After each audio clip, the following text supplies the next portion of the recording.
SMS kisim bang Bible kisim han recharge ki bol na zat ahin mai cham kisim le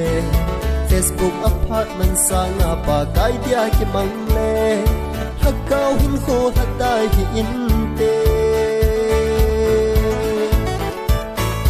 network low na mun ho a mobile pan na bay sisu low na mun song su mi hin pan na bay battery a low let su mobile san na tong low na to bay ya ta san na thi sa mobile chunga zing banga sisu ki ngai le do ga pon te son si pon te sisu sanga van noi thil sim igel tu pile agao hin kho anna hasan si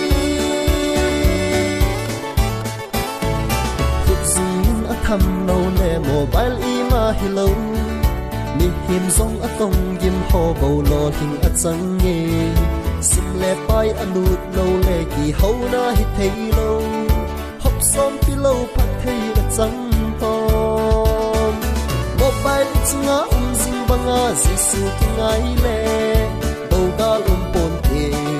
son si pon te jisu sanga van noi thil sim igel tu pi le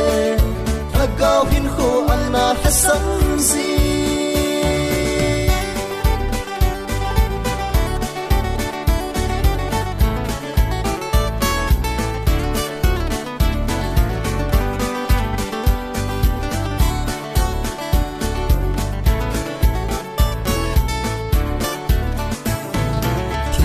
lam chu se fall in lang thil si delete nin lei sit lung ngai na fall ne nin gol pha ki se fin thu ti chu chal zal lin mang san ha gao khu in vibrate bangin ha gao wa ha nin mobile chunga zing banga jisu ki ngai le do ga pon te son si pon te jisu sanga van noi thil sim igel tu pile